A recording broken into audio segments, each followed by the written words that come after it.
One of Us is Next, Chapter 6, Knox, Saturday, February 22nd. I'm about to kill my sister.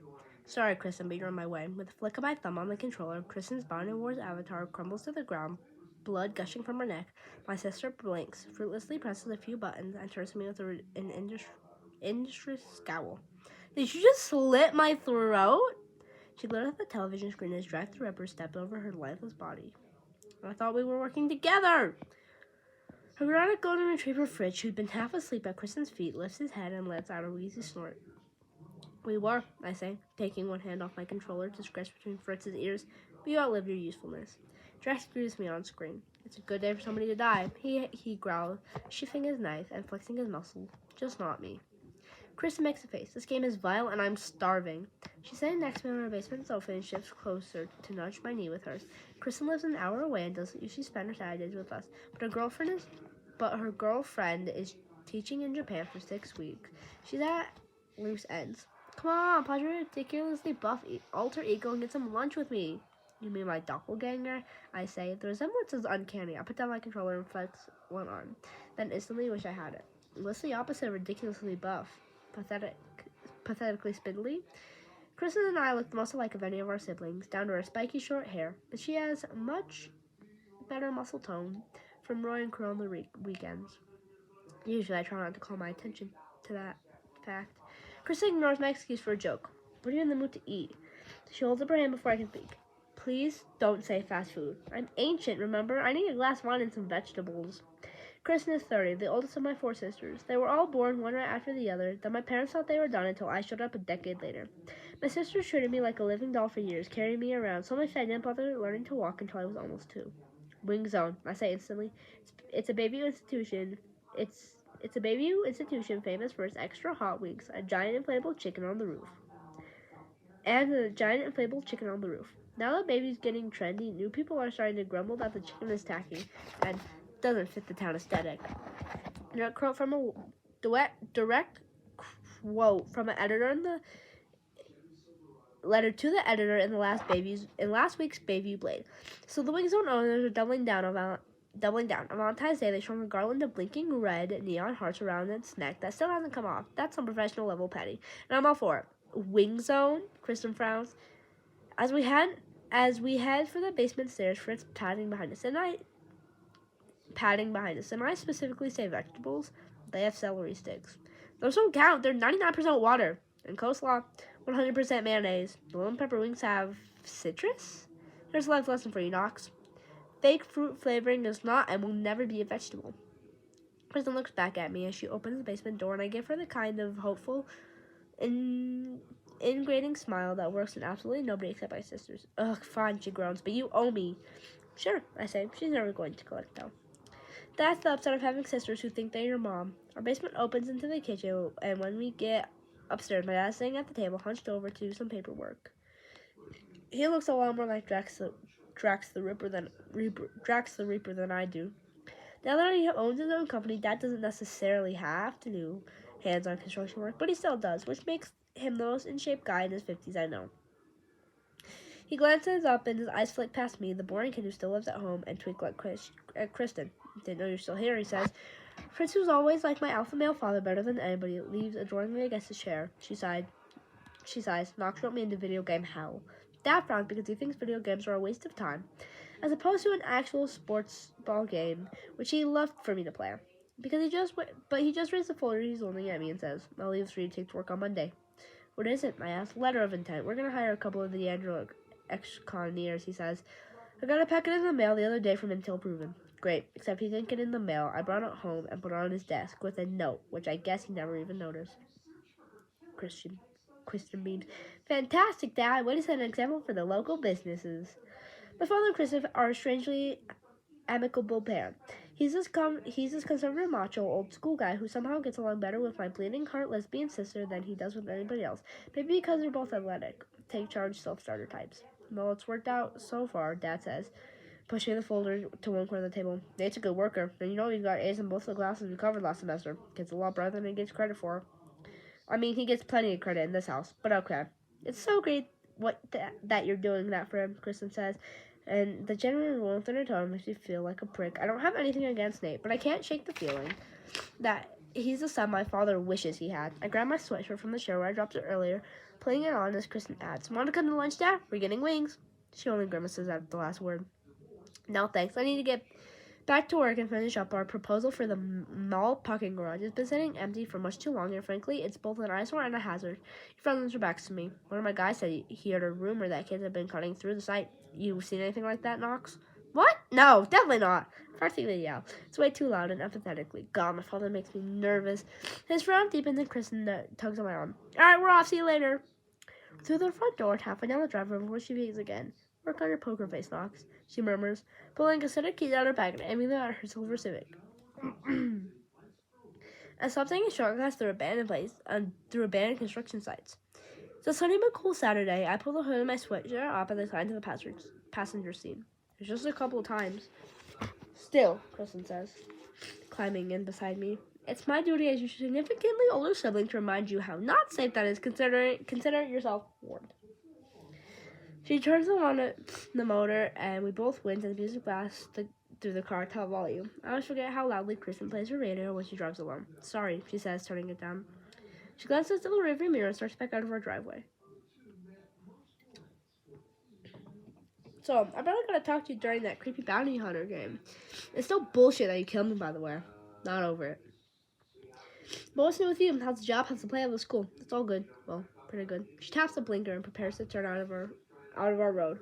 "I'm only pretty good. I'm not sure where to start, but I don't have to because Kristen's phone rings. Hang on," she says, her foot still on the brake as she roots through her bag. "It's Katie," she says, handing me the phone. "Put it on speaker, would you?" I do, and Kristen calls. "What's up, Katie? I'm in the car with Knox." "Hey, Katie, I'm in the car with Knox. What's up?" My second oldest sister's voice, tiny from the speaker, starts ranting about how something that's pink was supposed to be peach. Maybe it's the other way around. "Katie, stop," Kristen says, inching into the main road that will take us to Baby Center. "I can't even understand you. Is this about flowers?" "Okay, Rezzo, let's take it down a few notches." To them out, unlocking my own phone with the prickle anticipation like everybody else at Baby U High this weekend. I've been waiting for a text from unknown, but there's been nothing, and I'm guessing whoever the talker was had decided to take me there. Now, I don't know what to expect. It's no territory, so I'm another bother with that kind of gamesmanship. Is it wrong that I'm kind of, I don't know, interested? I shouldn't be after what happened to Phoebe. Not to mention that last year's month-long shit show. But there's a video game quality to all this that has me weirdly hooked. Like, I could just block text from unknown and be done with it, but I don't. Hardly anybody at Bayview, as far as I can tell. Hardly anyone at Bayview High has, as far as I can tell. What did Lucy Chen call us at lunch the other day? A high-risk population? Conditioned to respond to the right kind of prompt, like overstimulated rablats or lemmings.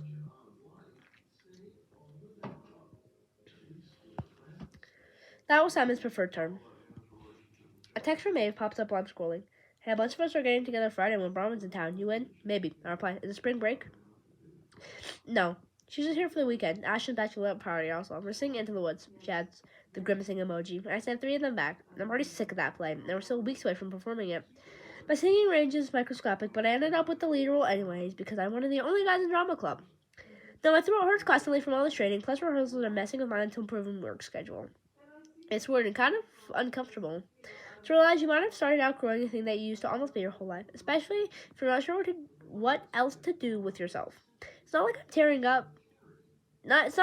it up at school or work. My biggest contribution are until proven so far is seconding Sandy's suggestion for the conference room names. But I like it there. I'd enter more hours if I had the time. We're in downtown Baby before Katie finally hangs up. Kristen shoots me a Paul. Jared Clancy pulls into a parking lot across the street from Ringtone. Sorry, we got interrupted by a quote, "floral emergency," unquote. Which is not a thing. We even texted when I was ignoring you. Maeve. I say the battery on my phone is almost dead, so I shut it off and put it back in my pocket. "Ah, Maeve," Kristen sighs nostalgically. "The one that got away." She pulls into a spot and cuts the engine. "From me. I was shipping you too hard. I had your couple name picked out and everything. Did I ever tell you that? It was Knave. I groaned and opened my door, but you seem fine. Are you fine? You want to talk about it?" She always asks that. I never said. Of course I'm fine. We broke up a long time ago. Next to the car and head for an opening in the parking lot gate. I know, Kristen says. I just don't understand why. You guys are perfect for each other.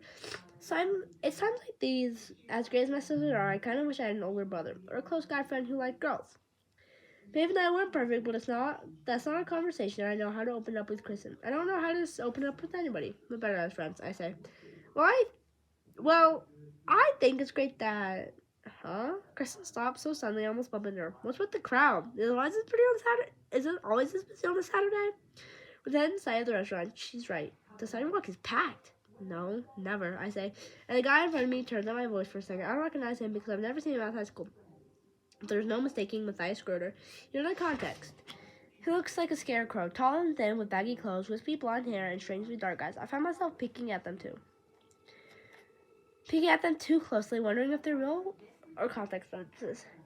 Hi, Knox, he says tonelessly. It's a chicken. Huh? I ask, is he speaking in code? Am I supposed to know? Am I supposed to reply? The crow flies at midnight or something? Kristen raises basically I'm about to introduce her, but I don't know what to say. This is Matthias. He got suspended for copying Simon Kelleher last fall. We've never spoken before. Awkward, right? Matthias points upward with one long pale finger, follow it to the gates of the ring zone roof, and I can't believe it. I can't believe I didn't know since sooner. The inflatable chicken's red hot necklace is finally gone, and so is its head. Well, it's probably still there, but somebody stuck what looks like the head of the Baby Wildcat mascot costume onto its neck. Now, the whole thing is turned to some kind of freaky oversized cat chicken. And I can't look away. I snort but choke back a full-on laugh when I catch Chris' exasperated expression. Oh, for God's sake, she mutters, why would somebody do that? Yuppie revenge? I ask, then I immediately reject the idea. The kind of people who complain about an inflatable chicken lowering their real estate values aren't going to be any happier about this. You don't get it? Matthias asks. He looks hard at me, and God, that kid is weird. I can practically hear Maeve saying, he's just lonely, which might be true, but it's also true that he's weird. Sometimes things are related. That's my point.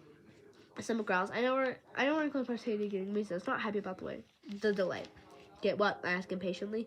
Always take the dare, right? Matthias says. He gives me the stiff salute and turns on his heel, slipping through the crowd. Kristen's look mystified. What's the deal? Beats me. I say distractedly. Pulling out my phone and turn it back on. There's 2 texts waiting from unknown. Dare, put the Baby Wildcat's mascot onto the Wings Zone head. That Wings Zone chicken. Status achieved by Sean Murdoch. Congratulations, Sean. Nice work. Second text comes up with a photo of the wildcat/chicken up close, like it was taken by somebody standing right next to it. Everything around is dark, which makes me think head swapping was last night, but the attention didn't reach the critical mass of the Wing Zone lunchtime crowd until the Wing Zone lunchtime crowd appeared. More texts are piling in from Bayview High kids responding to unknown. Nailed it. Bahaha. I can't stop laughing. Epic as fuck, Sean. Lamau. Disappointment claws in my gut. As soon as I moved to Bayview in 7th grade, Sean, along with Brandon Weber, made my life hell with hilarious games like how many of Knox's books can we fit into one toilet? Even now, I like to ask how my fag hag sister is doing because he's a Neanderthal who doesn't know what his crap insults mean. If there's anyone at Bayview I would have liked to see taken down a peg by this game, it's him. But all this is going to do is swell Sean's meathead even bigger. There's no consequences for guys like him and Brandon ever. Your phone is going nuts, Kristen says. What are your friends talking about? I turn it off and shove it in my pocket, wishing I could shut down all my useless rage that Issa. It's just a stupid group text getting out of control, I say. They're not my friends. And neither is unknown, which I should have known from the start, obviously, but now I really know it.